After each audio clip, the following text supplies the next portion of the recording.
Dear students, today I would like to consider one more important aspect of no, not, never.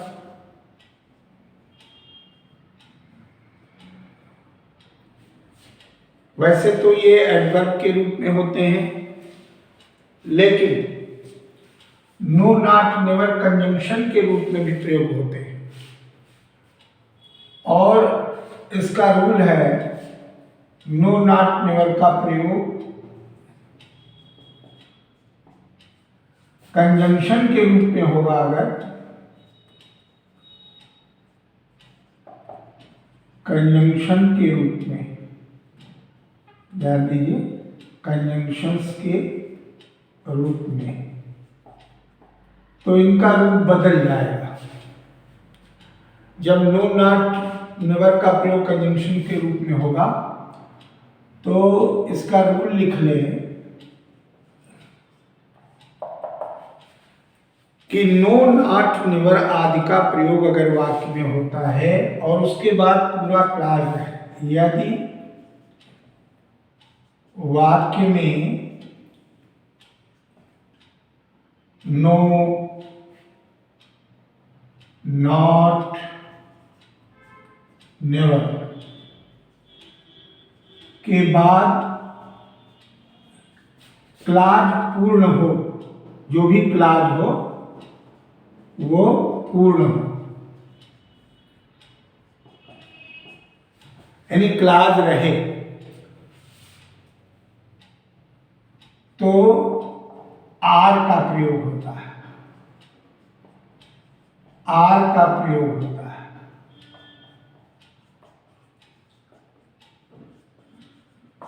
ध्यान दें, जैसे उदाहरण के द्वारा देखें, आई हैव नो पेंसिल, तो यहां हम जो कंजंक्शन आर का प्रयोग करेंगे तो यह वाक्य क्लाज भी बता रहा है,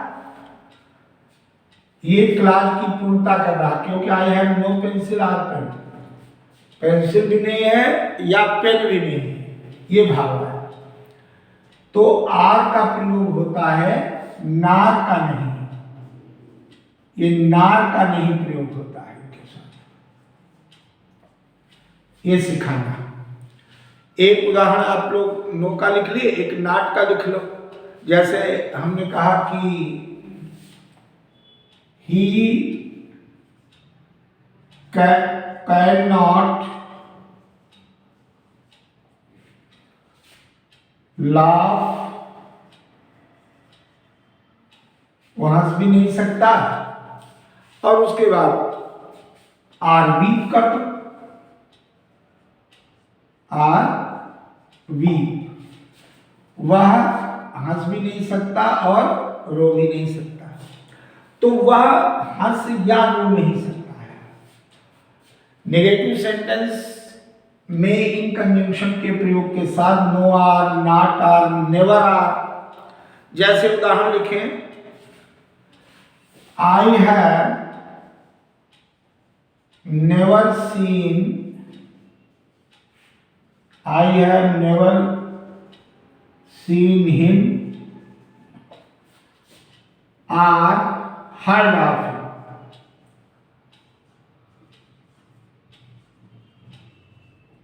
ये वाक्य, I have never seen him or heard of him, ये मैंने उसे कभी भी देखा नहीं है या उसको सुना नहीं, वो क्या बोलता, क्या कहता है। तो ऐसी स्थिति में इनका जो प्रयोग आप कर रहे हैं वो नो, नॉट, नेवर का प्रयोग कंजंक्शन के रूप में हो रहा है। वैसे नॉट एडवर्ब भी होता है, हम कहें I have not a pen, या हम कहें कि I have not any pen, वहां एडवर्ब हो जाएगा। लेकिन जब आर आएगा तो कंजंक्शन की भूमिका में होगा। अब इसके पश्चात आप लोग हेडिंग डालें, व्हेन या व्हाइल में क्या अंतर है? कल हम लोग चर्चा कर रहे थे जब क्लास में, तो मैंने बताया था कि कॉमन एरर्स के कुछ क्वेश्चंस दिए थे और उसमें हमने स्पष्ट किया था कि आप लोग व्हेन और व्हाइल का प्रयोग कैसे करेंगे। तो जब व्हेन माने भी जब और व्हाइल माने भी जब या जबकि, लेकिन उनका प्रयोग समझने का होता है। तो हेडिंग डाल लें, व्हेन एंड व्हाइल का प्रयोग, कंजंक्शन है दोनों, सेंटेंस के द्वारा आप देख लें। देखिए व्हेन के द्वारा क्या होता है और व्हाइल के द्वारा क्या होता है, बहुत ध्यान से देखिएगा। व्हेन जब प्रयोग होता है तो कार्य, इसमें क्या होता है, कार्य की समाप्ति आपको सूचित हो जाएगी और इसमें कार्य जारी रहने की बात आती है। कार्य जारी रहना आता है।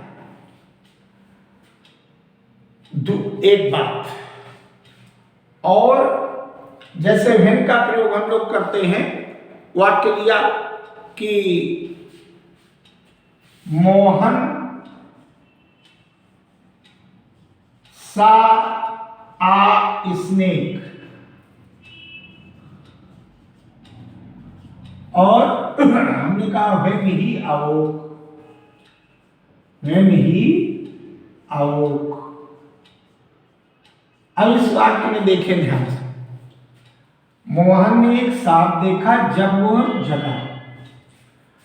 अब इस वाक्य में आप लोग देखिए कि कार्य की समाप्ति, मोहन जैसे सोकर उठा तो उसने सांप देखा, तो उसकी क्रिया जो देखने की है तो जगने की बात नहीं रुक गई। और एक विशेष बात, व्हेन तभी आएगा जब सब्जेक्ट एक हो, जब सब्जेक्ट वाक्य में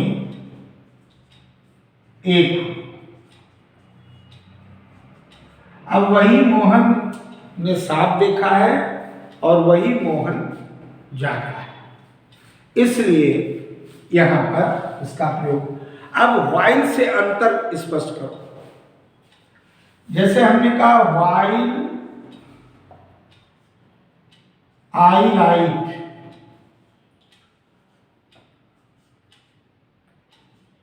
कॉमा ही सिट्स बाई मी।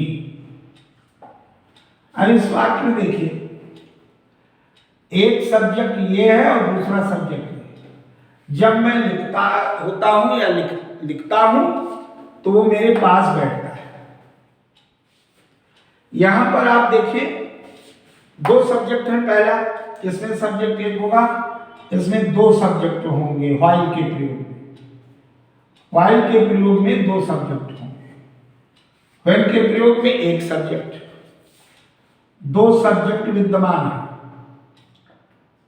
दो सब्जेक्ट विद्यमान है। आपके इस तथ्य की का वेरिफिकेशन हो गया, दोनों तथ्यों का वेरिफिकेशन। व्हेन में एक सब्जेक्ट की उपस्थिति और व्हाइल में दो सब्जेक्ट की उपस्थिति। अच्छा, अब